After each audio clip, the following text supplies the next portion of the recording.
அனைவரும் இனிதே வாழ்க, வாழ்க வளமுடன்.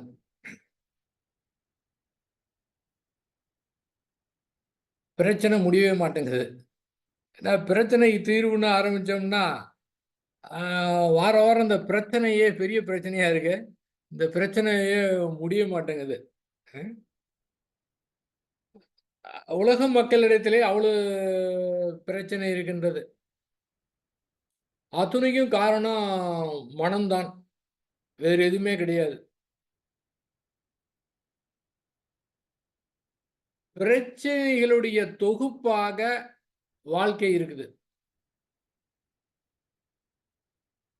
அலை இல்லாத கடலை பார்க்க முடியாது.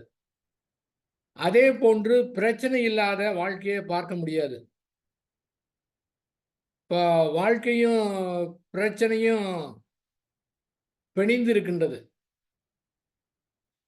பிரச்சனை ஏற்பட்டால் மனத்துயரம் ஏற்படுது. பிரச்சனை மறைந்து விட்டால் மனத்துயரம் மறைந்து விடுகிறது. திரும்பவும் ஒரு பிரச்சனை வருது, திரும்பவும் மனத்துயரம் ஏற்படுது. இப்ப அதே போல பிரச்சனையும் மனத்துயரத்தையும் பிரிக்க முடியுமான்னா அதையும் பிரிக்க முடியல. பிரச்சனை ஏற்பட்டு மனத்துயரம் இல்லாமல் இருந்தால் இப்போது அத பிரிச்சுட்டோம் அப்படின்னு அர்த்தம். அந்த மாதிரி இருக்க முடியுமா?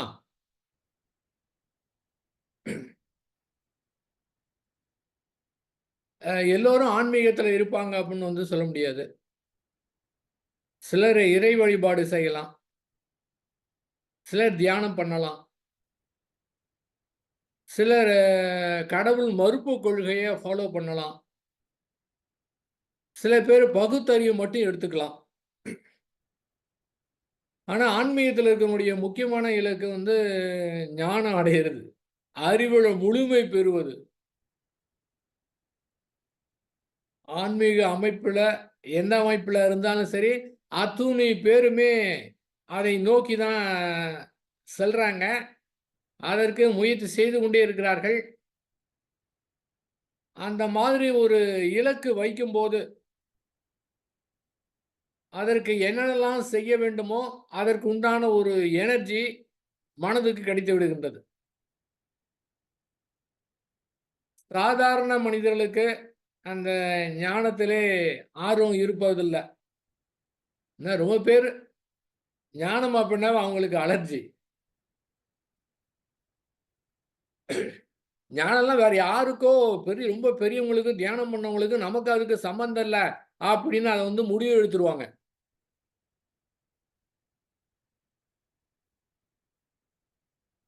அப்ப யாரா இருந்தாலும் சரி, எந்த வகைப்பட்ட மனிதர்களா இருந்தாலும் சரி, அவர்களுக்கு வாழ்க்கையிலே பிரச்சனை இருக்கின்றது. அதன் காரணமாக மனத்துயரம் ஏற்படுகின்றது.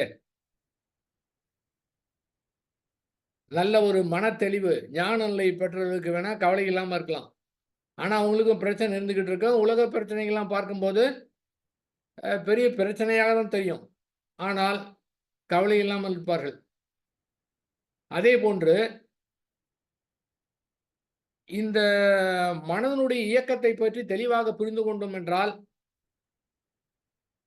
அவங்களும் ஞானி மாரி இருக்கலாம். அதாவது ஞானின்னா அவங்க ஞானிங்கிறது கூட தெரிய தேவையில்லை. கவலை இல்லாமல் இருந்தா போதும். ஞானிகள் கவலைப்பட மாட்டாங்க. அதே போல கவலை இல்லாத இருக்கிறவங்க ஞானி மாரி தான். இந்த கவலை இல்லாமல் இருக்கிறாங்கன்னா, அதுக்காக சில பேர் கவலையே பட மாட்டாங்க. அது பொறுப்பு இல்லாம இருக்கிறது. அந்த மாரி சொல்லலாம் நாம.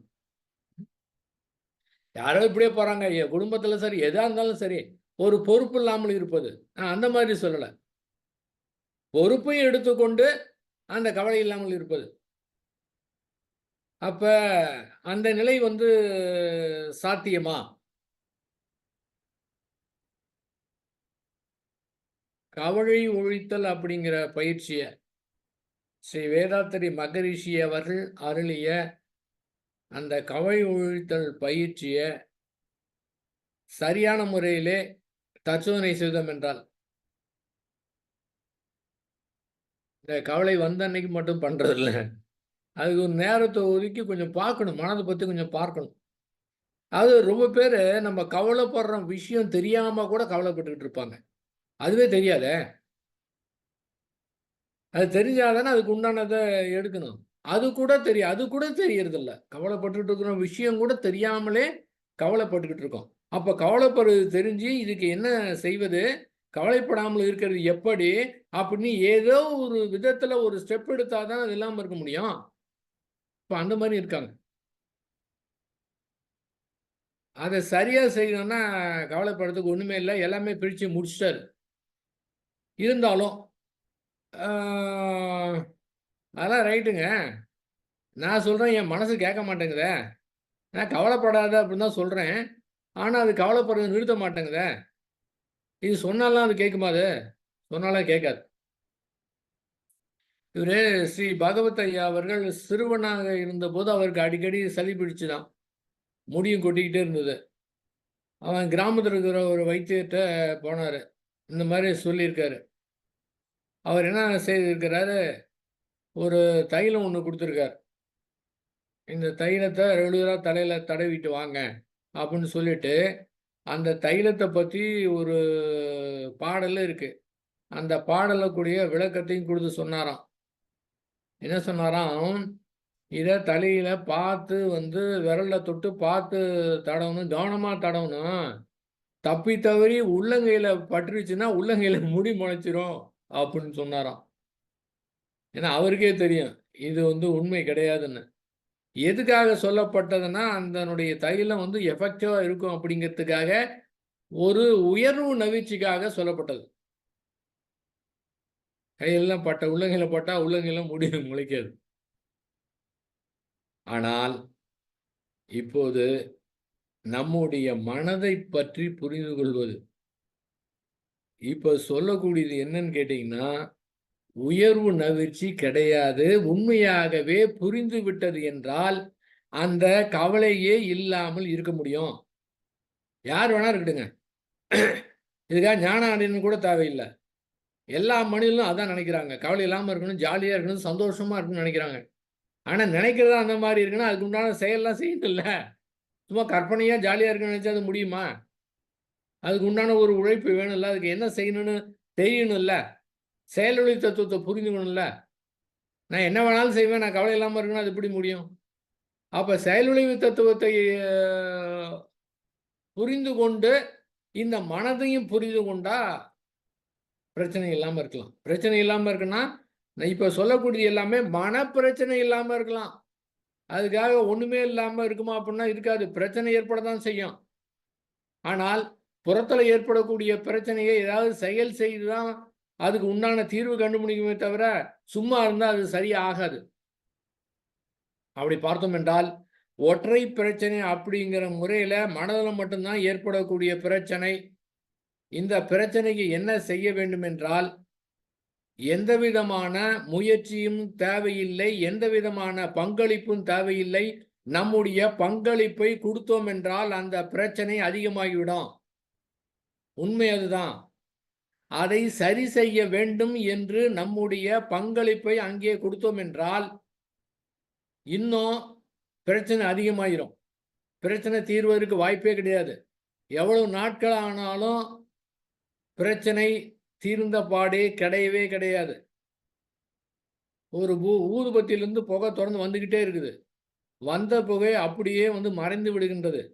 அதே போன்று பல்வேறு உணர்வுகள் நடைமுறை வாழ்க்கையிலே நாள்தோறும் நடைபெறக்கூடிய வாழ்க்கையில கவலை வரலாம், பயம் வரலாம், கோபம் வரலாம், காமம் வரலாம்.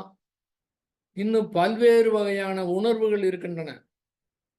அத்தனை உணர்வுகளும் மனதிலிருந்து வருகின்றது என்றால், இந்த ஊதுபத்தியில வர புகை மாதிரி தொடர்ந்து மறைந்து கொண்டே இருக்குது. தொடர்ந்து வருகின்றது, மறைந்து கொண்டே இருக்கின்றது. அது மறைந்து முடிந்துருது. அது வந்ததுக்கு பிறகு தான் இந்த மாரி உணர்வு இருக்குன்னே நமக்கு தெரியுது. அது வருவதற்கு முன்பாக நமக்கு தெரியாது. அப்ப ஒற்றை பிரச்சனைய பொறுத்தவரை நாம் அங்கே செய்வதற்கு எதுவுமே கிடையாது. அந்த மனதை எதிர்த்து போராட முடியாது. அப்படின்னு என்ன பண்ணணும்? அப்படின்னு மிக எளிமையான புரிதல் இருந்தால் போதும்.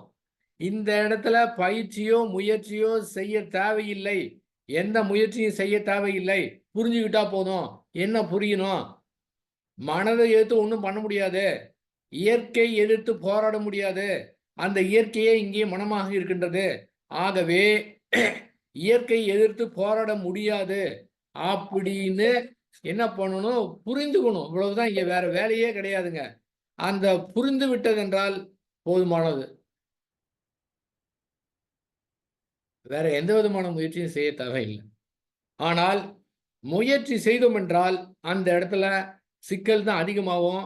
ஏனென்றால் நாம் முயற்சி செய்யும்போது அந்த உணர்வுக்கு நாம் ஒரு உயிர் கொடுக்கின்றோம். அதற்கு ஒரு பலத்தை கொடுக்கின்றோம். அதுக்கு பலம் கொடுக்கிறதே நாம தான். அதற்கு பலம் கொடுத்த காரணத்தினால் அவ்வளவு சீக்கிரமா அது செல்லாது.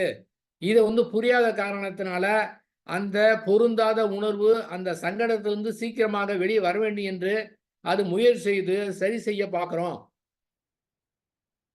இன்பமா இருந்ததுன்னா நேரம் போறதே தெரியாது. ஏன்? இன்பம் ஏற்படுதுன்னா நம்ம என்ன போராடுறோமா? இன்பம் இருந்ததுன்னா இது எதுக்காக இந்த இன்பம் வந்தது? யாராவது ஒரு நமக்கு இனிமையான ஒரு செயல் மூலம் நமக்கு ஒரு நன்மை குடுத்தாங்க அப்டின்னா, என்னுடைய மனம் மகிழ்ச்சி அடையறதுக்கு நீங்க எதுக்கு இந்த மாரிலாம் செஞ்சீங்கன்னு போய் கேட்பாங்களா? ஆனா ஒரு ஆள் திட்டிட்டா மட்டும் என்ன தோணுது? இந்த ஆள் தான் எனக்கு துன்பம் குடுத்தாருன்னு தோணுது. யாராவது ஏன் எனக்கு இந்த மாரி மகிழ்ச்சிய குடுத்தீங்கன்னு யாராவது போய் கேட்பாங்களா? அது கேட்கறதில்ல. ஏன்? ஏன்னு கேட்டீங்கன்னா, அந்த இடத்துல எந்த போராட்டமும் கிடையாது. அத அப்படியே முழுமையா ஏத்துக்கிறோம். முழுமையா ஏத்ததுனால நம்ம ஒண்ணுமே நமக்கு ஒண்ணும் தெரியறதில்ல. அது மட்டும் இல்ல, நேரம் போறது கூட தெரியல. சமயத்துல கூட என்ன தோணுது, இதே மாரி இன்பம் இருந்தா நல்லா இருக்கும். அந்த இன்பத்தை நீட்டிக்கிறதுக்கு ஏதாவது பண்ண முடியுமான்னு நாங்க முயற்சி செய்தோம்னா, அதுவும் முடியாத விஷயம். அது நல்லா இருக்கு. அங்க போராட்டம் இல்ல. என்ன நடக்குதுன்னே கூட தெரியல அந்த இன்பத்துல. ஆனா, துன்பம் என்று வரும்போது, அத தாங்க முடியாம இருக்கக்கூடிய காரணத்தினால, அது உடனடியாக போக வேண்டும் அப்படின்னு நம்ம முயற்சி செய்றோம். எத்தனையோ விதமான உணர்வுகள், எண்ணங்கள் ஏற்படுகின்றன. சாதாரணதெல்லாம் நம்ம ஒண்ணும் கவனிக்கிறதில்ல. அது பாட்டுக்கு போயிட்டே இருக்க. நமக்கு தெரியவே தெரியாதே! ஒரு நாளைக்கு எவ்வளவு எண்ணங்கள் எண்ணுகின்றோம். அத்தனையும் தனித்தனியா எடுத்து பார்க்க முடியுமா? அது முடியாது. போயிரும். ஆனா, இந்த துன்பம் தரக்கூடிய எண்ணமும், வேதனையும் ஆக்சுவலா பிரச்சனை ஏற்பட்டதுனால அந்த வலியும், வேதனையும் நம்மை அறியாமலே அந்த வலியும், வேதனையும் நம்மை ஈர்த்து விடும். ஆகவே அது தோன்றுகின்றது. அத என்ன பண்றோம்? அத சரிப்படுத்தணும் அப்படி ஒரு முயற்சி பண்றோம். இங்க அத சரிப்படுத்தணும்னு நினைக்கும்போது, அது முடிவது கிடையாது. அதுதான் என்னன்னா, நம்முடைய நினைவு ந நம்ப அத பத்தி சிந்திக்கிறது. நினைவுனா என்ன? சிந்திக்கிறதுனா என்ன? அப்படின்னு நாம இந்த 2யும் புரிந்து கொண்டோம் என்றால், இந்த பிரச்சனைலருந்து வெளிய வந்துடலாம். நினைவு எப்ப எந்த நினைவு வேணாலும் ஏற்படலாம். இப்ப தியானம் செய்தோம். பல்வேறு நினைவுகள், பல்வேறு உணர்வுகள். அது மாரி ஒரு 10 நிமிடம் மௌனம் இருந்தோம். அதிலயும் பல்வேறு உணர்வுகள், பல்வேறு எண்ணங்கள் மோதுகின்றன. இதெல்லாம் நாம கொண்டு வந்தோமா? நாம கொண்டு வரல. தன்னை அறியாமலே வரக்கூடியது. நாமளும் எதுவுமே நாமாக நினைக்கல. அதுவாக வருது, அதுவா போயிடுது. தாமாக தோன்றுகின்றது. எப்ப எதுன்னு நம்ம எந்த நேரத்தில என்ன மாரி ஒண்ணும் நம்மளால கணிக்கவே முடியாதுங்க. வந்ததுக்கு பிறகு தான் தெரியுது. அப்ப அந்த உணர்வுகளும், அந்த நினைவுகளும் நம்முடைய கட்டுப்பாட்டிலே கிடையாது. ஆனால், அது வந்த உடனே அதனுடைய ஆயுள் 1/2 வினாடி தான். ஆனால், அது வந்ததுக்கு பிறகு அதைப் பற்றி நாம அ திங்க் பண்றோம். அத பற்றி சிந்திக்கிறோம். அந்த சிந்திக்கும்போது, அந்த உணர்வு அதிகமாயிடுது. அதிகமாயிடுதுன்னா, அத மறைவதற்கு நாம இடம் குடுக்காத காரணத்தினாலே, அது நகர்ந்து செல்வதற்கு அனுமதி குடுக்காத காரணத்தினாலே, திரும்ப அது வருது. ஆ நம்ம வெளியில இருக்கோம். நம்ம வீட்லருந்து ஒரு ஒரு 1/2 மணி நேரம் டிராவல் தூரத்தில இருக்கோம். நம்ம வீட்ல ஒருத்தருக்கு உடம்பு சரியில்ல. டாக்டர்ட்ட போகணும். அப்படின்னு ஒரு ஃபோன் பண்ணிட்டு ஃபோன வச்சுட்டாங்க. இப்ப என்னாச்சு? அவளுக்கு என்னவோ ஏதோ தெரியல. அது கேட்டது மட்டும் தான். கேட்ட உடனே என்ன ஆகுது? அவங்களுக்கு என்ன ஆச்சோ தெரியலையே! டாக்டர்ட்ட போணும். எப்படி போறது? ஆம்புலன்ஸ் போறதா என்ன? அப்படின்னு அந்த ஒரே ஒரு கேள்விப்பட்ட உடனேயே இது வந்து சிந்திக்க ஆரம்பிச்சுடுது. வீட்டுக்கு போறதுக்கு இன்னும் 1/2 மணி நேரம் ஆகும். ஆனா, இந்த மனம் உடனே வீட்டுக்கு போயிருது. 1/2 செகண்ட்ல வீட்டுக்கு போயிருது. வீட்டுக்கு போயிடுச்சு. என்ன ஆச்சோ? எப்படி ஆச்சோ? எதுவோ தெரியலையே! போகணுமா? எதுவோ? அப்படின்னு இது என்னமோலாம் நினைக்குது. ஆக்சுவலா அங்க நடந்தது என்னன்னு தெரியாது. இதுவாக நம்ம வந்து அதை திரும்ப திரும்ப வந்து நம்ம வந்து அத சிந்தன சிந்தித்துக் கொண்டே இருக்கின்றோம். அதாவது அந்த தாட்ட வந்து திங்கிங்கா மாத்திட்டோம். 1/2 மணி நேரம் கழித்து வீட்டுக்கு போனா, அப்படி ஒண்ணும் இல்ல. இப்ப சரியாயிருச்சுன்னு சொல்றாங்க. இது வந்து நடக்கக்கூடிய நிஜம். ஆனால், அந்த 1/2 மணி நேரத்துல என்னென்னவோ கற்பனை பண்ணி, அந்த கற்பனையாக இருந்தாலும் கூட, அந்த உடல்ல ஏற்படக்கூடிய ரசாயன மாற்றம் ஒண்ணு இருக்குது பார்த்தீங்களா? நம்ம திங்க் தான் பண்றோம். திங்க் பண்ணாலும் அங்க ரசாயன மாற்றம் ஏற்படும். கொஞ்சமாவது ரசாயன மாற்றம் ஏற்படுங்க. அது எப்படியாப்பட்ட ரசாயன மாற்றம்? இது என்ன காரணம் தெரியுங்களா? இத வந்து நாம வந்து சிந்தித்த காரணத்தினால. அந்த உணர்வு வந்த உடனே என்ன பண்ணணும்? என்ன பண்ணணும்? ஒண்ணுமே பண்ண தேவையில்ல. இனி நம்ம எதுவுமே செய்யாமல் இருந்தோம் என்றால், நம்ம வீட்டுக்கு போய் பார்த்துக்கலாம். அவங்க ஏதாவது பார்த்துக்குவாங்க, நம்ம வீட்ல போய் பார்த்துக்கலாம். அத ஃப்ரீயா விட்டு நம்ம பாட்டுக்கு வரலாம். இது வந்து நடைமுறையிலே வந்து சாத்தியமான்னா, சாத்தியம் இல்லாத மாரி தான் தோணும்.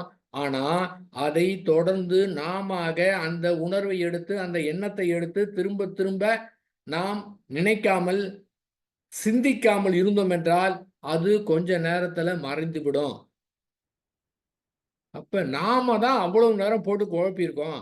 வந்த உடனே பார்த்தா, அட இவ்வளவுதானா? இதுக்கு போய் இவ்வளோ பயப்பட்டோம். இது மாரி நம்முடைய வாழ்க்கையில எத்தனையோ நிகழ்ச்சி நடந்திருக்குதுங்க. வீட்ட விட்டு போயிருப்பாங்க. வரதுக்கு கொஞ்சம் லேட் ஆகும். அவருக்கு அ செல்லு வந்து ஸ்விட்ச் ஆஃப் ஆகியிருக்கும். இல்லன்னா சூழ்நிலை வேற மாதிரி இருக்கும். எங்க இன்னும் காணாம ஏதோ ஆயிடுச்சோ! அப்படின்னு என்ன மாரி? அத நெனச்ச உடனே எப்படிலாம் பயம் போகுது பாருங்க. நடைமுறை வாழ்க்கையில. அது அத்தூணியுமே தேவையில்லாதது. அந்த உணர்வு ஏற்பட்டதுன்னா, அத அப்படியே கண்டுக்காம விட்டுவிட்டோம் என்றால், தானாகவே அந்த உணர்வு மறைந்துவிடும். நாம அதை எடுத்து அதன் மேல் சவாரி செய்கின்ற காரணத்தினால தான் பிரச்சனை பூதாகாரமாக தெரிகிறது. அப்ப நம்ப தான் கையில எடுத்தோம்னா, நம்ப தான் கையிலருந்து கீழ வைக்கணும். சரியா போயிரும். முடிஞ்சு போச்சு. இத மட்டும் புரிஞ்சுக்கிட்டா போதும். அந்த உணர்வு அப்படிதான் இருக்கும். அதனுடைய ஆயுள் 1/2 வினாடி தான். இந்த இடத்த நம்ம செய்வதற்கு எதுவுமே கிடையாது. நம்முடைய கட்டுப்பாட்டுல எதுவுமே கிடையாது. அப்படின்னு புரிந்து கொண்டால், அது வேற மாதிரி நிலையில இருக்கும். இதுதாங்க திரும்ப திரும்ப சொல்றது. உலகத்துல இருக்கிற அத்துணை மக்களுக்கும் அவங்களுடைய மனப்பிரச்சனைக்கு என்னவென்றால், இந்த ஒன்றே ஒன்று தான். இதை புரிந்து கொண்டால் போதுமானது. புரிஞ்சுகிட்டா போதுமானது. இதுக்கு நான் வந்து முயற்சி செய்றேங்க. நான் ட்ரை பண்றேன். இங்க ட்ரை பண்றதுக்கு ஒண்ணுமே இல்ல. ஏதாவது பிராக்டிஸ் பண்றதுக்கு ஒண்ணுமே கிடையாது. இங்க எதுவுமே செய்ய தேவையில்லைங்க. தானாவே சரியாயிரும். இயற்கை அமைப்பு அப்படித்தான் வைத்திருக்கின்றது. அப்படி ஏதாவது ஒரு தவறான எண்ணத்த, ஒரு தீங்கான எண்ணத்த நாம வந்து விட்டுட்டோம்னா, அது நம்முடைய செயலாக மாறாதா? அப்படின்னா நிச்சயமா மாறாது. அந்த மாதிரி எண்ணம் ஏற்பட்டு, இந்த மாரி செய்தால் எப்படி இருக்கென்று திரும்ப திரும்ப நான் நினைத்து பார்த்து, நம்முடைய அறிவின் மூலமா அங்கீகாரம் குடுத்தா தான் செயலா மாறும். இல்லன்னா செயலா மாறுவதற்கு வாய்ப்பே கிடையாது. என்னை அறியாமயே செஞ்சுட்டேன்னு சொல்லலாம். கிடையவே கிடையாது. அந்த இடத்திலே சரியான முறையிலே அறிவு செயல்பட வேண்டும். இந்த மனதை கொண்டு மனதை சரி செய்ய முயற்சி செய்யக்கூடாது. அதேபோல அறிவை கொண்டு மனத சரி செய்ய முயற்சி செய்யக்கூடாது. இந்த மாரி முயற்சி செய்தோம் என்றால், இந்த மாரி ஒரு தீர்க்கமான, தெளிவான அறிவ கொண்டு முடிவு எடுக்க முடியாது. ஆனால், மனத பொறுத்தவரை, மன பிரச்சனைய பொறுத்தவரை அங்க ஒண்ணுமே செய்யறதுக்கு ஒன்றுமே இல்லை. அப்படின்னு ஒரு ஆறு போல ஓட விட்டோம்னா, அதாவது ஆறுனா கூட மெதுவா ஓடுற மாரி தெரியும். மின்னல் ஆறு. மின்னல் ஆறுனா, மின்னல் எவ்வளவு ஃபாஸ்ட்டா வருதுங்க. அந்த மாதிரி எண்ணங்கள் வந்து தொடர்ந்து போய்க்கிட்டே இருக்கு. அதை நாம் குறிக்கின்ற காரணத்தால பிரச்சனை ஏற்படுகின்றது. அதிலே தலையிட்டால் தான் அங்க தற்சூழல் ஏற்பட்டு திரும்ப திரும்ப அதே எண்ணங்கள் வருகின்றன.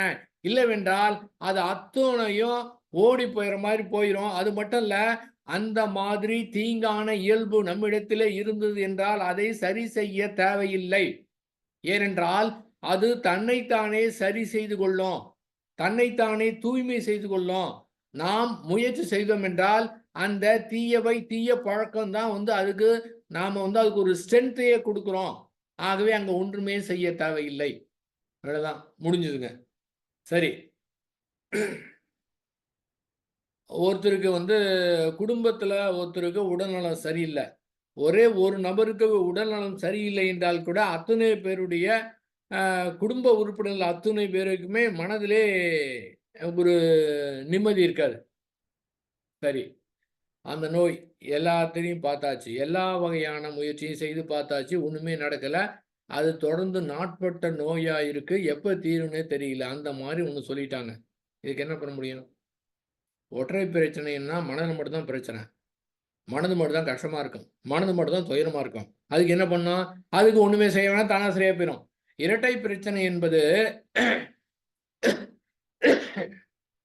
சாரி, மனதிலையும் சரி பண்ணணும், வெளியிலையும் அந்த பிரச்சனையை சரி பண்ணணும். அந்த அந்த சரி பண்ணலைன்னா இந்த வெளியில இருக்கிற பிரச்சனை தீராது.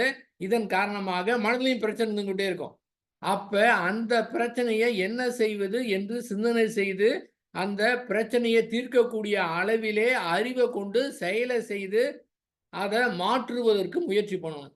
2 3 மூவகை பிரச்சனைங்கும் போது இப்ப என்னன்னா, அந்த நாட்பட்ட நோய் எப்ப தீரும்னு தெரியாது, தொடர்ந்து ஆகிட்டே இருக்கு. நம்மளும் மத்ததெல்லாம் பார்த்துக்கிட்டே இருக்கோம். அது தீர்ற மாதிரியே தெரியல. வருடங்கள் ஆகுது, 4 வருடம் 5 வருடம் தொடர்ந்து போயிட்டே இருக்கு. இதான் மூவகை பிரச்சனை. ஒற்றை பிரச்சனை மேல மட்டும் ஏற்படுது, இரட்டை பிரச்சனை தீர்க்கக்கூடியது. 3வது வகைங்கிறது தொடர்ந்து இருந்து கொண்டே இருக்கின்றது. இப்ப என்ன செய்யணும்னு தெரியல. இப்போதைக்கு தீர்ற மாதிரி தெரியல. ஏன்னா அந்த பிரச்சனை தீர்ந்தானே மன நிறைவு இருக்கும். இப்ப இதுல ஸ்ரீ வேதாத்திரி மகரிஷி என்ன சொல்றாங்க? இத அனுபவித்தே தீர்க்க வேண்டியதுங்கிறாங்க. அனுபவிச்சா தீர்க்காம இத ஒண்ணுமே பண்ண முடியாது அப்படின்னு முடிவு எடுக்கணும். அப்படின்னு புரிஞ்சுக்கணும். இந்த தற்சமயத்துல இந்த முடிவு எடுக்கலை என்றால் எப்போதும் இந்த பிரச்சனை இருந்து கொண்டே இருக்கும். அத்துணை பேருக்குமே இருக்கும். இத முடிவு எடுத்து விட்டா நம்ம பாட்டுக்கு நம்முடைய கடமை செய்து கொண்டிருப்போம். அது அப்படியே தான் இருக்கும். ஒண்ணுமே பண்ண முடியாது அப்படிங்கிற முறையில இருக்கும். நம்ம வீட்ல இருக்கிறவங்க, அதாவது நம்முடைய மகனோ, மகளோ அந்த குறிப்பிட்ட வயதுல வேறு மதத்தினத்துல இருக்கிறவங்களையோ, வேறு ஜாதியில இருக்கிறவங்களையோ லவ் பண்ணாங்க. இது பெரிய பிரச்சனை. கேள்விப்பட்ட உடனேயே பயங்கர டென்ஷன் ஆயிருது. செம பிரச்சனை. நைட் எல்லாம் தூக்கமே இல்ல. என்ன இந்த மாரி பண்ணிட்டாங்களே அப்படின்னு. என்ன பண்ணலாம்? இது பொறுமையா இருக்கணும். அவசரப்பட்டுறக்கூடாது.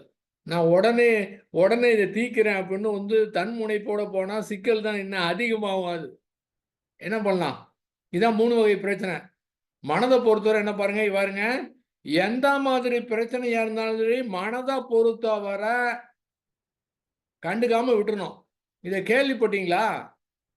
கேள்விப்பட்ட உடனேயே வேதனை ஏற்படுது, பிரச்சனை ஏற்படுது, துயரம் ஏற்படுது. இந்த மாதிரி நான் எதிர்பார்க்கவே இல்லையே! ஏன் இப்படி? அ எத்தனலாம் தோணுது? நைட்டெல்லாம் தூக்கமே வரல. இந்த இடத்துல ஒற்றை பிரச்சனைய பொறுத்தவரை, அது எந்த மாரி பிரச்சனையா இருந்தாலும் சரி, அந்த உணர்வ நாம அப்படியே ஃப்ரீயா விடணும். பிடித்து வைக்கக்கூடாது. இந்த மாரி துன்பம் ஏற்படக்கூடாது. இந்த பையன், இந்த பொண்ணு அந்த மாரி செஞ்சிருக்க கூடாது. ஏன் இப்படி பண்ணாங்க? ஏன் இந்த மாரி திரும்ப திரும்ப குழப்பிக்கவே கூடாது. அந்த ஒற்றை பிரச்சனையில அந்த மனப்பிரச்சனைய பொறுத்தவரை இந்த மாதிரி கேள்விப்பட்டா, அத அப்படியே ஏத்துக்கணும். அந்த மாதிரி நிச்சயமா யாரா இருந்தாலும் சரி, அவங்க அதாவது அந்த அப்பா, அம்மா 2 பேருமே லவ் மேரேஜ் பண்ணியிருப்பாங்க. ஆனா, அவங்க பையன், பொண்ணு லவ் பண்ணா ஒத்துக்க மாட்டாங்க. இதுதான் ஆச்சரியமா இருக்குது. அ ஏன்னா, இவங்களுக்கு அறிவு ரொம்ப திறமை ஜாஸ்தி. இவங்க செலக்ட் பண்றதுல இவங்க அறிவோட இருப்பாங்களாம். ஆனா, தன்னுடைய குழந்தைங்க அந்த மாரி அறிவா செலக்ட் பண்றதுக்கு அந்த மாரி இருக்க மாட்டாங்களாம். எப்படி? அப்ப என்ன ஆகுது? அவ்வளோ பெரிய கவலையா இருக்கு.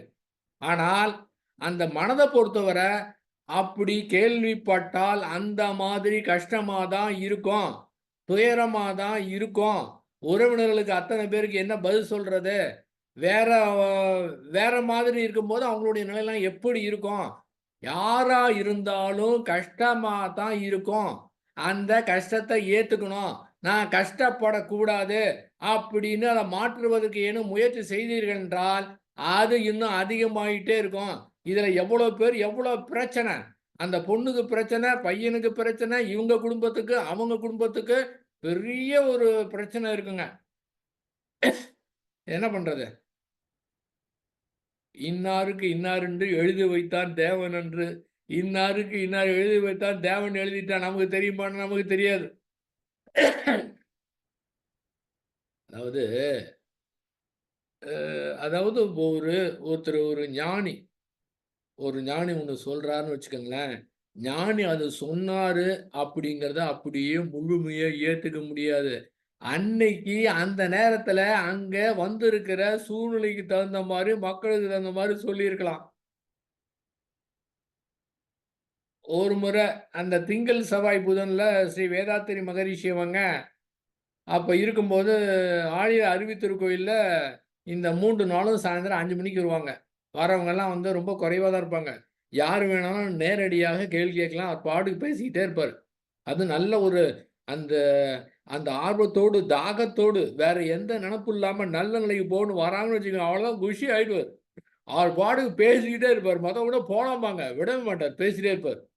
அது மட்டும் இல்ல. மாடியில இருந்தாருன்னு வச்சுக்கங்களேன், இந்த மாரி ஒரு ஒரு ஏக்கமான ஆன்மா கீழ உட்கார்ந்துதுன்னா, அவரால அங்க இருக்கவே முடியாது. இந்த குழந்தைங்கலாம் அப்படியே அ விளையாடுறதுக்கு வெளியில ஓடுறதுக்கு அப்படியே ஓடுங்க பார்த்தீங்களா? அந்த மாரி எப்படா ஒரு கீழ வரலாமான்னு இருக்கும். ஏன்னா, அவர் கண்டுபிடிச்சுருவாரு. அந்த மாரி வந்தார். அப்போ வந்து ஒருத்தரு கேள்வி கேட்டாங்க. எது? இந்த காதலை பற்றி கேள்வி கேட்டாங்க. அதுக்கு வேதாத்திரி மகரிஷி வந்து பதில் சொன்னார். அதாவது எப்படி பொண்ணு பார்ப்பாங்க? எப்படி மாப்பிள பார்ப்பாங்க? எப்படி பொண்ணு பார்ப்பாங்க? அழகா இருக்கணும், லட்சணமா இருக்கணும், நல்ல குணத்தோட இருக்கணும், பொறுமையா இருக்கணும், படிச்சிருக்கணும், இன்னும் சம்பளம் வாங்குனாலும் ரொம்ப நல்லா இருக்கும். இந்த மாதிரி. அப்ப நம்ம ஜாதியில இருக்கணும். இந்த மாதிரி பார்ப்பாங்க. மாப்பிள பார்த்தா, மாப்பிள நல்ல பையனா இருக்கணும், நல்ல சொத்து இருக்கணும், கை நிறைய சம்பாதிக்கணும், எத்தன பவுன் ஆ அது சரி அது வேணாம். அந்த மாரி இருக்கணும். எல்லாருமே இந்த மாரி நம்முடைய ஸ்டேட்டஸ் எப்படி இருக்கோ, அந்த மாரி தான் வந்து பார்ப்பாங்க. ஆனால், காதல் என்பது ஜாதியோ, மதத்தையோ, நிறத்தையோ, பணத்தையோ எதுவும் பார்ப்பது கிடையாது. ஒரு கருமையம் இன்னொரு கருமையத்தை ஈர்க்கின்றது. இந்த இடத்துல எதுவுமே பார்க்காது. அதையும் சொல்லிட்டு சொன்னாங்க. அதுவும் வந்து உண்மை காதலா இருந்தா இன்னும் இப்பலாம் அந்த காலத்துல சொன்னாங்க. சில இது வேற மாரி இருக்கு. அந்த மாரி காதல் நான் சொல்லன்னு அதையும் சொல்ட்டாங்க. அப்ப இந்த காலத்துல வேற மாரி கூட இருக்கு. பாருங்க. அப்ப ஒரு கருமையும் இன்னொரு கருமையத்தை தானாகவே ஈர்க்கின்றது. அந்த இடத்துல யாருமே வந்து எதுவும் செய்ய முடியாது. அதனா அது கேட்டுக்கிட்டா வரும் அது? எப்படிங்க? சரி அப்ப இந்த விஷயத்துல, சரி அதெல்லாம் விடுங்க. அவரு சொன்னாருன்னு நம்ம யாராவது மறுபடியும் சொன்னாருன்னு ஏத்துக்கிறாங்களா? எத்தன பேர் ஏத்துக்கிறாங்க? மாரிசே சொல்ட்டாருங்க அப்படின்னு யாராவது ஏத்துக்குவாங்களா? அது படத்துல வேணா ரசிக்கலாம். படத்த நல்ல காதல் படம் வந்தா 100 நாளுக்கு மேல ஓடும். எல்லாம் போய் பார்ப்பாங்க. ஆனா தன் வீட்ல நடந்தா எப்படி இருக்கும்? சரி இதுக்கு என்ன பண்ணலாம்? ரொம்ப கவனமா இருக்கணும். இது வந்து 3 வகை. நீங்க உடனடியா தீர்க்க முடியாது. ஒற்றை பிரச்சனையில நீங்க மனத பொறுத்தவரை கவலைப்படாம இருக்கணும். 2வது இப்ப இத தீர்க்க முடியும்னா, இப்போ முடியாது. இது வந்து எவ்வளவு நாள் ஆகும்னு சொல்ல முடியாதுங்க. பொறுமையா தான் இருக்கணும். அதுக்குள்ள அவங்க வேற ஏதாவது ஒரு முடிவு எடுத்துறக்கூடாது. வேற முடிவுனா, அவங்க வந்து பெற்றோர்களுக்கு தெரியாம திருமணம் செய்து கொள்ளலாம். 1 அது கூட பரவால்ல. யாராவது ஒரு நபர் தற்கொலை செய்யணும்னு முடிவு பண்ணிட்டா நிலைமை என்ன ஆகும்? இப்ப இந்த பிரச்சனை எப்படி என்ன தோணும்? இதுக்கு முன்னால எதிர்ப்பு இருந்துச்சு. இதுக்கு வந்தோன்னே என்ன தோணுது? அட பரவாயில்லையே, பரவாயில்ல. எங்க வேணாலும் போயிட்டு நிம்மதியா இருக்கணும். உயிரோட இருந்தாலும் போதுமானது. இப்போ வந்து மனம் வேற மாரி நினைக்குது. அப்ப என்ன பிடிவாதம் பண்ணுது? இந்த மனதனுடைய தன்மைய பாருங்க. அப்ப நன்றாக சிந்தனை அந்த அந்த அறிவு வந்து வேலை செய்யணும். ஏன்னா, அந்த இந்த இந்த மாரி பிரச்சனை எப்ப எனக்கு கவலையே இருக்கக்கூடாது. இந்த பிரச்சனையே இருக்கக்கூடாது. நான் பிரச்சனை இல்லாமல் இருக்கணும். ஏன் இந்த மாரி நடந்தது? அதெல்லாம் முடியாதுங்க. அதெல்லாம் வந்து அந்த கர்ம வினையின் காரணமாக எத்தனை நடக்குது? எவ்வளவோ நடந்து கொண்டிருக்கின்றது. எல்லாமே அந்த வினைப்பதிவு பொறுத்து. ஆனால் அறிவைக் கொண்டு செயல் விளைவு தத்துவத்தை புரிந்து கொண்டு எப்படி பக்குவமாக என்ன பண்ணணும்? இதுக்கு இப்படிதான்னு வந்து எதுவுமே சொல்ல முடியாதுங்க. சரி நீங்க லவ் மேரேஜ்ன்னு இப்ப வந்து நான் சொல்ல முடியுமா? கிடையாது. அது கிடையாது. அது அவங்க குடும்ப சூழ்நிலை, அவங்களுடைய தன்மை, அவங்க எத்தனையோ இதுல காரணம் இருக்குதுங்க. இது பொறுமையா இருந்து பார்க்கணும். இது வந்து மூவகை பிரச்சனை. பொறுமையா வெயிட் பண்ணி பார்க்கணும். அதுக்கு பிறகு தான் அந்த முடிவு என்ன ஆகும்னு சொல்லவே முடியாதுங்க. பாருங்க. ஆனா, இந்த 2 மட்டும் விட்டுட்டு, மனதுல மட்டும் கவலைப்பட்டுக்கிட்டே இருந்தா, சாப்பிடாம இருந்தா, நைட்டு தூக்கத்த கெடுத்துக்கிட்டா என்ன ஆவும்? அதுதான் சொல்லக்கூடியது. அந்த மனத பொறுத்தவரை எந்த மாரி உணர்வு இருந்தாலும் சரி, இது ஆறு போல ஓட விட்டு விட்டோம் என்றால், இப்போது அறிவு ஃப்ரீயா இருக்கும். இந்த அறிவை வைத்துக்கொண்டு, அந்த வெளிப்புறத்தில செய்யக்கூடிய செயல் திறமையா செய்ய முடியும். இப்ப எல்லாரும் என்ன பண்றாங்க, இதன் காரணமாக இந்த மனத வந்து சரி பண்றேங்கிற முயற்சியில் ஈடுபடும்போது, இந்த மாரி பிரச்சனை வந்து ஏற்படும்போது, கவலைப்படாம இருக்கணும். அப்படின்னு உள்நோக்கி சென்று, அது கவலைப்படாம இருக்கிறதுக்கு என்ன பண்ணணுமோ, அதுக்கு உண்டான வேலைகளா பார்த்தா, அது முடியாத விஷயம். இதுவரை அ நம்முடைய மன்றத்துல என்ன சொல்லி வைத்திருக்கிறாங்க? இந்த பிரச்சனைய ஒருத்தர்கிட்ட சொன்னீங்கன்னா, ஒரு பேராசிரியர்ட்ட சொன்னீங்கன்னா என்ன சொல்வாரு? நல்லா வாழ்த்துங்க. நல்லா தியானம் செய்யுங்க. நல்லா வாழ்த்துங்க. எல்லாமே சரியா போயிரும். ஆனால், இது அத்துணையுமே இது வந்து சப்ளிமெண்டரி மாரி. அதாவது மெயின் கிடையாது. சப்ளிமெண்டரி தான். மெயின் என்னன்னா, அந்த கவலைப்படாமல் இருந்து கொண்டு அறிவை பயன்படுத்தி எந்த மாதிரி யாருக்குமே துன்பம் இல்லாம எந்த மாதிரி செயல் செய்ய வேண்டும். அந்த மாரி செயல் செய்து அதுக்கு உண்டான நல்விளைவை நாம நேருக்கு நேர் பார்க்கணும். அதற்கு அறிவு மிக அற்புதமாக செயல்பட வேண்டும். அந்த மாதிரி அறிவு சிறப்பாக செயல்பட வேண்டும் என்றால் மனத பொறுத்தவரை எதுவுமே இருக்கக்கூடாது. ஆறு போல ஓட விட்டுறணும். அதுக்கு என்ன பண்ணணும்? ஒண்ணுமே பண்ண தேவையில்லைங்க. ரொம்ப ஜாலிங்க. ஒண்ணுமே பண்ண தேவையில்ல. ஏன்னா, அது ஜாலியா இருக்கும் அது. நம்ம எதுவுமே செய்யாமல் இருந்தால் போதும். இப்பதான் ஏன்னு கேட்டீங்கன்னா, நம்முடைய 75% எனர்ஜி இந்த மனத சரி பண்றதுக்கே போயிருதுங்க. அத்தனையும் ஜீவகாந்தம் அத்தனையும் வேஸ்ட்.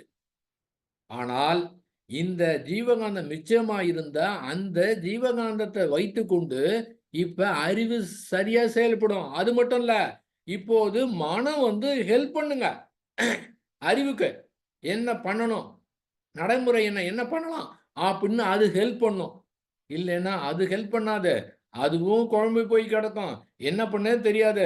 ஆகா! ஊர் உலகத்துல இப்படி இருக்கே, நமக்கு மட்டும் ஏன் இந்த மாரி பிரச்சனை வருது? அப்படின்னு அங்க அங்க போய் இன்னும் ரொம்ப அதிகமாயிருங்க. ஆக என்ன வேணாலும் நடக்கலாம். எப்படி வேணாலும் நடக்கலாம். இந்த பிரச்சனை இப்படியோ எதுவுமே நமக்கு எனக்கெல்லாம் எந்த பிரச்சனையும் வராதுன்னு நினைக்கவே கூடாது. எப்படி வேணாலும் வரலாம். எந்த ரூபத்துல வேணாலும் வரலாங்க. ஆனா, அறிவ கொண்டு தான் செய்யணும். அறிவ கொண்டு தான் சிறப்பா செயல்படணும்னா, சிறந்த அதாவது அந்த அறிவு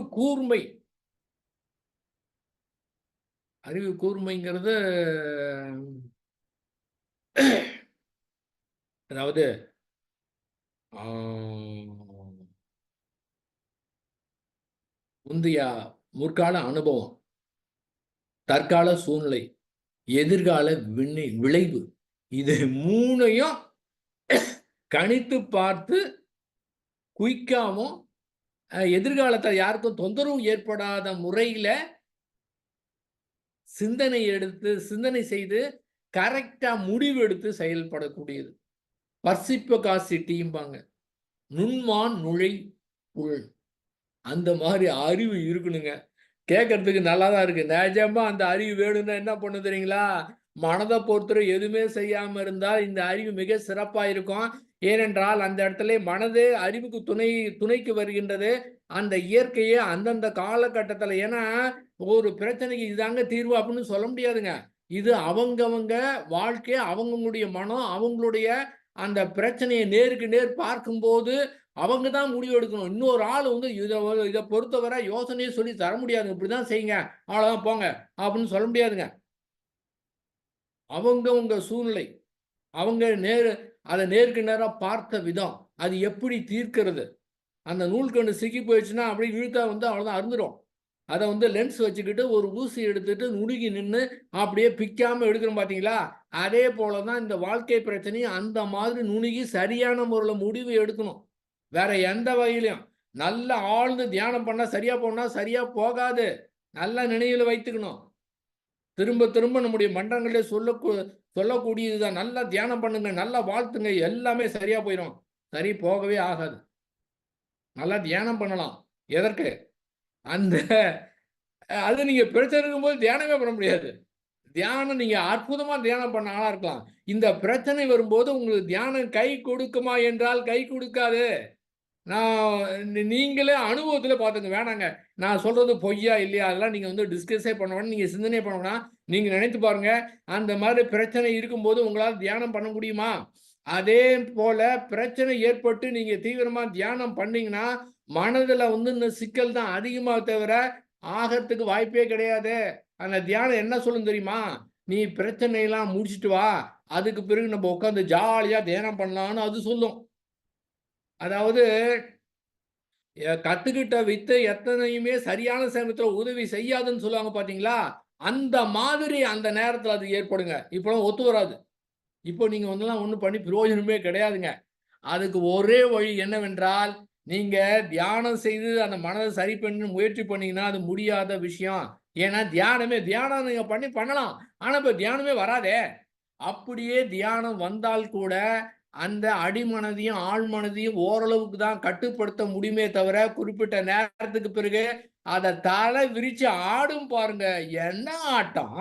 நமக்கே தெரியுங்க. அது என்ன ஆட்டம் போடுது, எப்படிலாம் பாடா படுத்துது.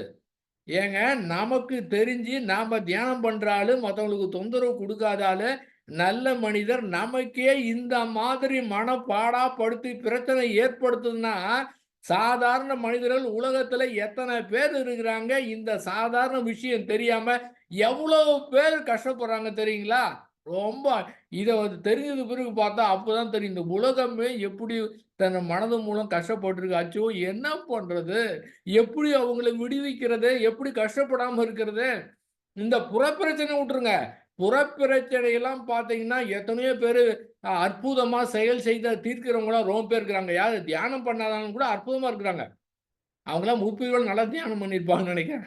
அதையும் சட்டம் பிடிக்காம அற்புதமா செயல் செய்து பிரச்சனைய தீர்க்கிறவங்க இருக்கிறாங்க. ஆனா, இந்த மனப்பிரச்சனை தான் யாராலும் தீர்க்கவே முடியல. அவ்ளோ கஷ்டமா இருக்குதுங்க.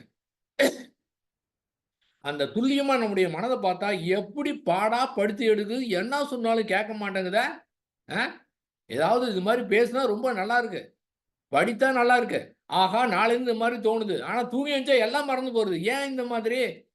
ஏன் இப்படி இருக்கு? அப்ப என்னன்னா, அந்த ஒன்றை பொறுத்தவரை, மனத பொறுத்தவரை நாம் எதுவுமே செய்ய தேவையில்லை. தானாகவே அது சரியா போயிரும். அங்க நமக்கு பங்களிப்புங்கிறது எதுவுமே கிடையாது. அது முடிஞ்சு போயிருச்சு. அந்த புரிதல் தான் வேணும். இந்த இடத்துல எந்த வேலையுமே கிடையாது. புரிந்து கொண்டால் போதும். புரிந்து கொண்டு அதாவது ஒரு முடிவு எடுக்கணும். ஏன்னா, நம்ம எந்த மாரி ஒரு முடிவு எடுக்கிறோமோ, அந்த முடிவுக்கு உண்டான எனர்ஜி மனதுக்கு கிடைக்கும். இப்ப கவலை ஒழித்தல்ங்கிற பயிற்சியில ஸ்ரீ வேதாத்திரி மகரிஷி அவங்க சொன்னாங்க. 4 விதமாக அந்த பிரித்துக்கிட்டு, இந்த கவலைக்கு இப்படிதான்னு முடிவு எடுக்க சொல்றாங்க. ரொம்ப பேர் முடிவு எடுக்கல. இவ்வளவுதான் பிரச்சனை. அ அந்த கவலை அன்னைக்கு போய் நீங்க தற்சோதனை பண்ண முடியாது. நாள்தோறும் செய்திருக்கணும். செய்திருந்தா இப்ப எப்படி பணம் ரொம்ப அதிகமா வந்துகிட்டு இருக்கும்போது நீங்க சேமித்து வைத்தீங்கன்னா, கஷ்ட காலம் வரப்போ உதவியா இருக்கும். நீங்க வர்றப்பலாம் வந்து சேமிச்சு வைக்காம கன்னா பின்னான்னு செலவு பண்ணிட்டு ஒரு கஷ்ட காலம் வரப்ப பணம் இல்லைன்னா எப்படி? அந்த மாரி நார்மலா போயிட்டு இருக்கிற காலகட்டத்தில, அந்த மாரி ஒரு பயிற்சி செய்து, ஒரு சிந்தனை செய்து வைத்திருந்தா, அது இப்போ உதவி செய்யும். அப்ப தற்சோதனை எப்ப செய்யுது? அன்னைக்கு பிரச்சனை ஏற்பட்ட அன்னைக்கு மட்டும் பயிற்சி செய்யறது. அந்த மாரி இல்ல. ஆனா அப்படி பார்க்கும்போது, அவர் சொன்னதும் அதேதான். இந்த இடத்துல இந்த எந்த முடிவு எடுக்கணும்? மனதுல வரக்கூடிய உணர்வுகளை எதிர்த்து போராட மாட்டேன் அப்படின்னு போராட மாட்டேன்னா, நான் போராட மாட்டேன்னு சங்கல்பம் கூட செய்ய தேவையில்ல. நீங்க இந்த தத்துவத்த ஞாபகம் கூட வச்சுக்க தேவையில்ல. எப்பவுமே ஞாபகம் வச்சு இந்த மாரி பண்ணணுமா? தேவையில்ல. ஏன்? ஏன்னு கேட்டீங்கன்னா, புரிந்து கொண்டால் போதுமானது. அப்படி மீறி வந்தால் கூட, நாமாக அதையே ஒரு 10 நிமிடமோ, ஒரு 1/2 மணி நேரமோ அதையே நினைத்து நினைத்து கவலைப்பட்டா கூட, 1/2 மணி நேரம் இது தெரியாம கவலைப்பட்டு விட்டோமே என்று நினைத்த கணத்திலே கூட இந்த மாரி 1/2 மணி நேரம் நாமா கவலைப்பட்டது கூட நம்மை அறியாமல் நடந்து விட்டது. அப்படின்னு அதையும் ஃப்ரீயா விட்டீங்கன்னா, அந்த நினைத்த கணத்திலேயே அதுவும் ஃப்ரீ ஆயிரும். அதுவும் ஆறு போல ஓடிரும். இங்க பிரச்சனை ஏற்படுவதற்கு, மனப்பிரச்சனை ஏற்படுவதற்கு வாய்ப்பே கிடையாது. வெளியில தான் செய்யணும். அப்ப மூவகை பிரச்சனையில எப்படி இருக்குது பாருங்க. அத பிரிச்சு பார்க்கணும். நீண்ட நாள். அது இப்ப முடியாதுங்க. அது எவ்வளவு நாள் ஆகும்னு முடியாதுங்க. இதான் 3 வகை பிரச்சனை. சரி. ஆ ஒரு வீட்ல ஒரு மனநலம் சரியில்லாத ஒரு குழந்தை பிறந்திருக்குது. பிறந்தவுடனே தான் தெரிஞ்சது. அது இனிமே செய்ய முடியாது.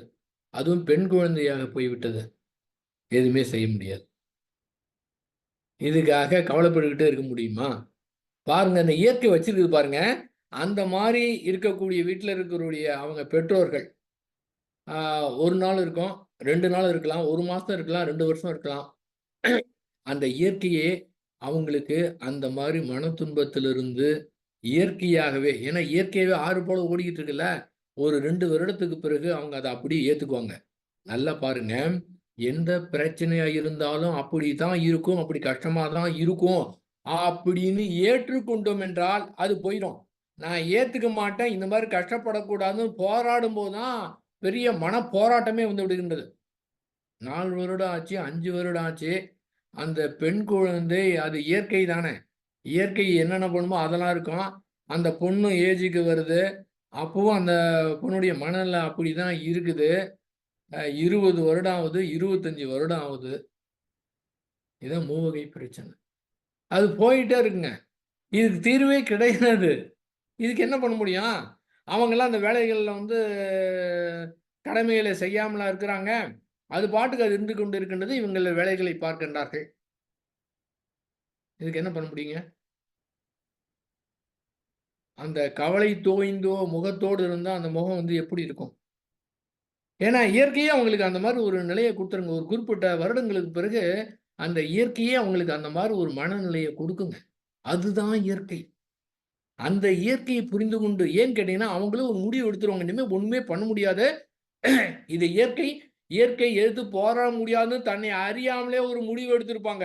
இப்ப நம்ம என்ன சொல்றோம்னா, அந்த முடிவ எதுக்கா இருந்தாலும் எடுத்துருங்கங்கிறோம். எதுக்கா இருந்தான்னா, மனத பொறுத்தவரை எந்த பிரச்சனை இருந்தாலும் சரி, அது அப்படித்தான் இருக்கும் அப்படின்னு அத ஏத்துக்கணும்.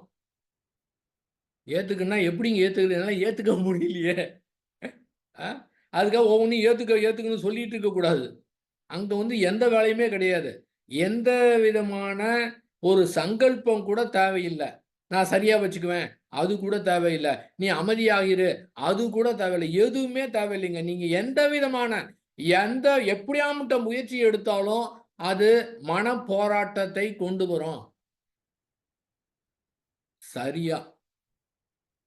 இப்போது எத்துணை பேர் எத்துணை பேர் மனவளக்கலை மன்ற அன்பர்கள் ஸ்ரீ யோகிராஜ் வேதாத்ரி மகரிஷி அவருடைய பழைய கேசட்ட கேட்குறாங்களா? அப்படின்னா, எனக்கு தெரியல. ஆனால் இப்போதும் அத நான் கேட்கும்போது, அப்போது கேட்டதுக்கும், இப்போது கேட்டதுக்கும் வித்தியாசம் மிக அற்புதமாக என்னன்னு கேட்டீங்கன்னா, அவர் சொல்றது ஒண்ணுதான். நமக்கு அந்த அறிவு தெளிவு வரும்போது இன்னும் ரொம்ப நல்லா புரியுது. அதனால மகரிஷி எல்லாமே சொல்லி வைத்திருக்கிறாங்க. என்ன சொல்லியிருக்கிறாரு? கவலை இல்லாம இருக்கிறதுக்கு இவ்வளவு நேரம் பேசவே தேவையில்ல. இவ்வளவு நேரம் பேசவே தேவையில்லைங்க. ஒண்ணே ஒண்ணு சொல்லிட்டாருங்க.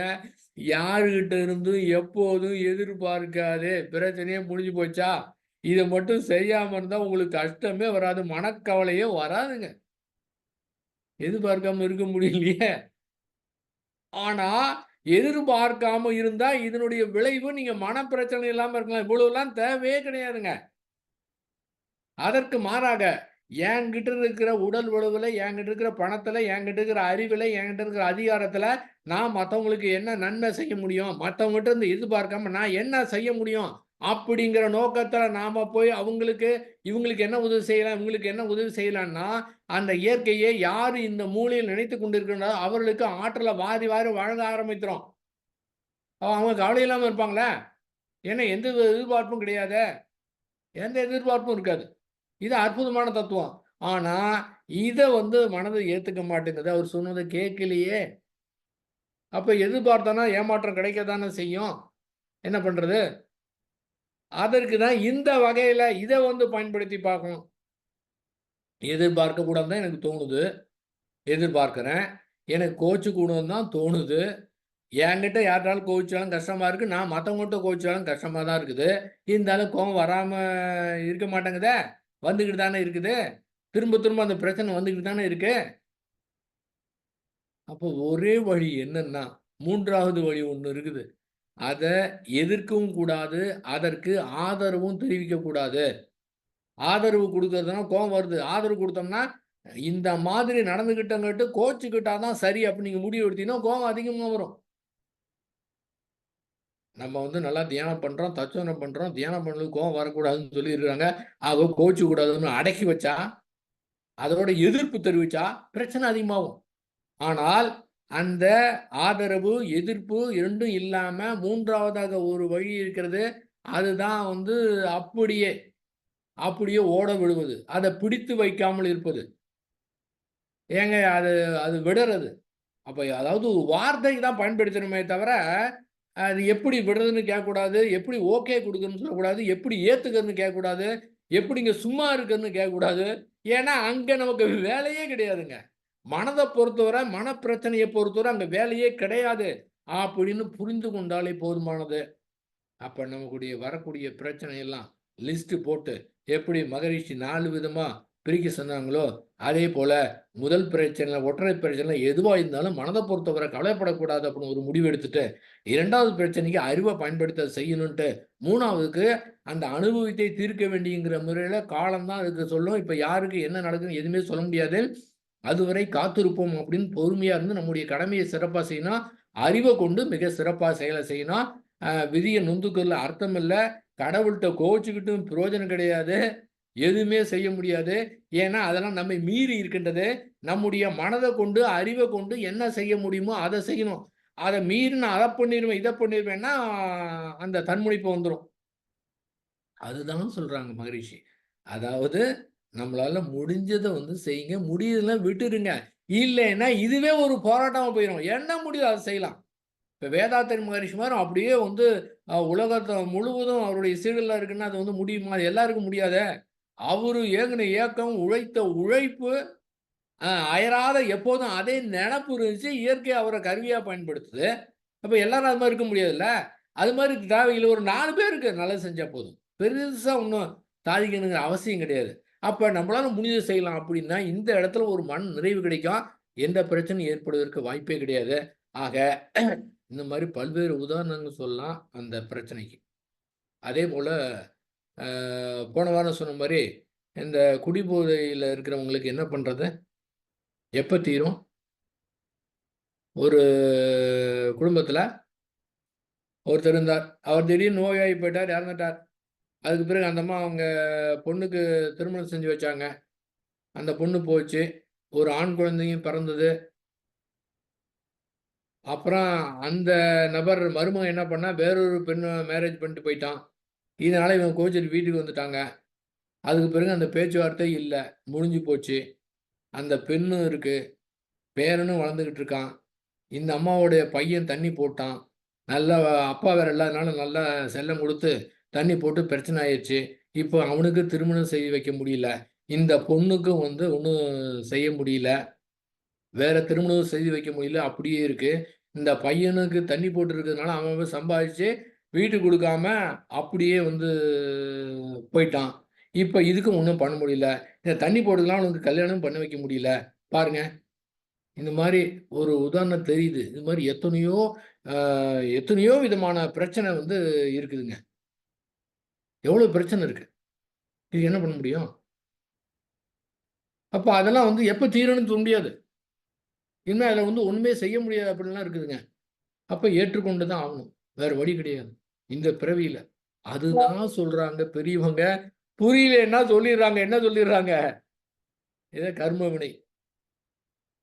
அத வந்து ஏத்துக்கணும். அது அப்படிதான் நடக்கும். ஆனால் அது ஓகே. இருந்தாலும் முடிந்தது, முடிந்தது. அத ஒண்ணுமே செய்ய முடியாது. ஆனால் இந்த அறிவை கொண்டு நாம எந்த மாரி கஷ்டத்துல இருந்தாலும் பரவால்ல. அதேபோல அவரு சொன்ன 2 ஸ்ரீ வேதாத்திரி மகரிஷி 2 என்ன? யாருக்கும் துன்பம் தரக்கூடாது. துன்பப்படுபவர்களுக்கு என்னால் முடிந்த உதவியை செய்வேன். அப்ப மத்தவங்களுக்கு நல்லது செஞ்சுக்கிட்டே இருக்க வேண்டியது தான்.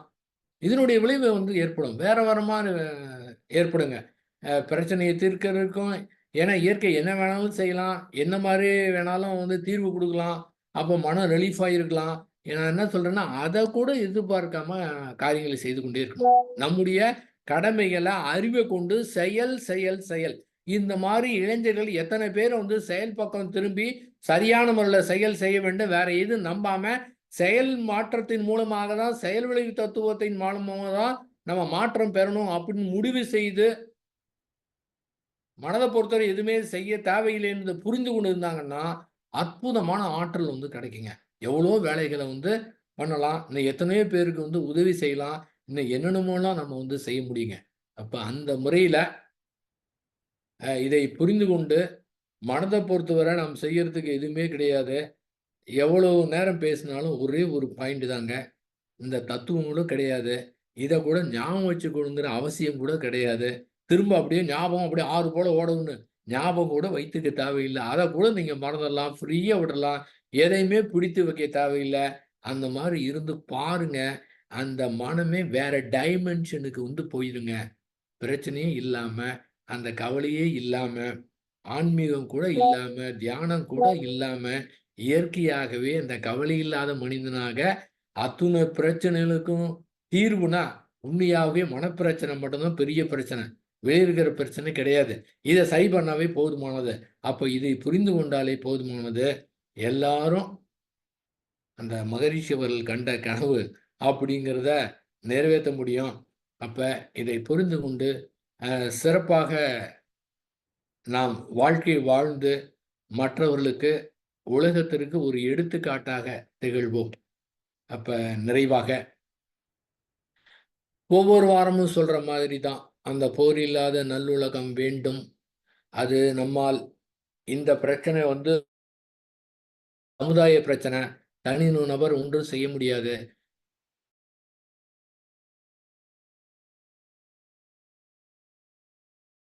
தனி மனித உள்ளங்கள் அமைதியிலே திளைக்கின்றதோ, இந்த அமைதி உலகம் முழுவதும் விரிவலையாக சென்று, நிச்சயமாக மத்தவங்களை அத்துணையுமே வந்து மாற்றம் அடைய செய்யும். அதிலே சந்தேகமே வந்து கிடையாதுங்க. சந்தேகமே கிடையாது. அப்ப அந்த மனப்பிரச்சனை இல்லாம நம்ப வாழ்க்கை நடத்தலாம். காலத்தால மாற்றம் ஏற்படும். ஏன்னா, எத்தனையோ மக்களுடைய எண்ணங்கள் தான் இந்த போராக வெடிக்கின்றது.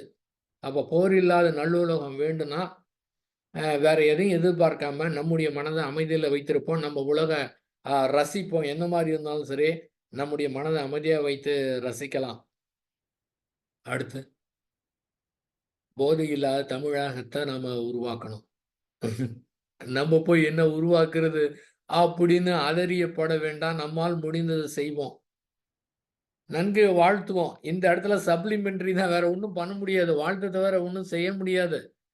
நம்ம குழந்தைகள நம்ப சரியான முறையில புரிந்து கொண்டு, நம்ம கவலை இல்லாம, ஆ நம்முடைய குழந்தைகள நல்ல குழந்தைகளாக நம்ம வந்து குடுக்கலாம்.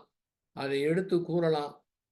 பெண்களுக்கு மதிப்பு கொடுக்க வேண்டும் என்று நம்முடைய ஆண் குழந்தைகளுக்கு குடுக்கலாம்.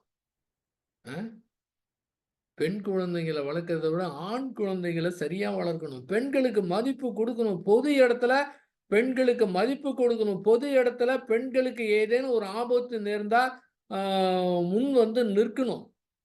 அந்த மாரி உணர்வோடு நம்முடைய ஆண் குழந்தைகளை வளர்க்கணும். அப்பதான் பெண்களுக்கு பாதுகாப்பு. என்ன பண்றது? இந்த டாஸ்மாக் இல்லாம போதை வேற. சரி. இப்ப பாண்டிச்சேரியில நடந்தா நம்ம அத்துணை பேருடைய மனமும் வேதனைக்கு தான் போகும்.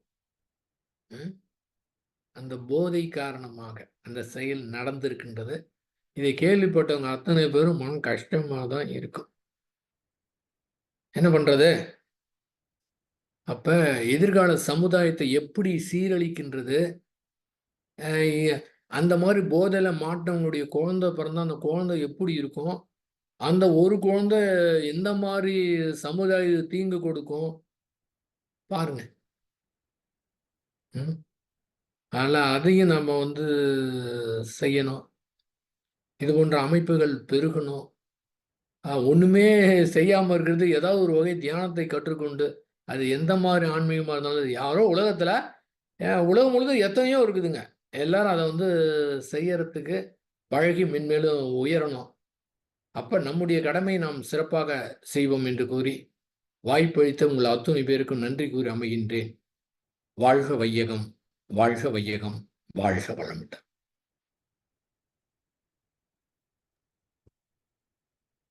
வாழ்க வளமுடன் ஐயா. சிறப்பாக இருந்தது ஐயா. தியானமே யோகம், யோகமே ஞானம். ஐயா அவர்களை தவநிலையில் வாழ்த்திடுவோம். சிறப்பு உரையாற்றிய திரு மனோகர் ஐயா அவர்கள் அருட்பேராற்றல் கருணையினால் நீண்ட ஆயுள், நிறை செல்வம், உயர்ப்புகள், மெய்ஞானம் பெற்று ஓங்கி வாழ்க வளமுடன். அவர்களது அன்பு குடும்பம் வாழ்க வளமுடன்.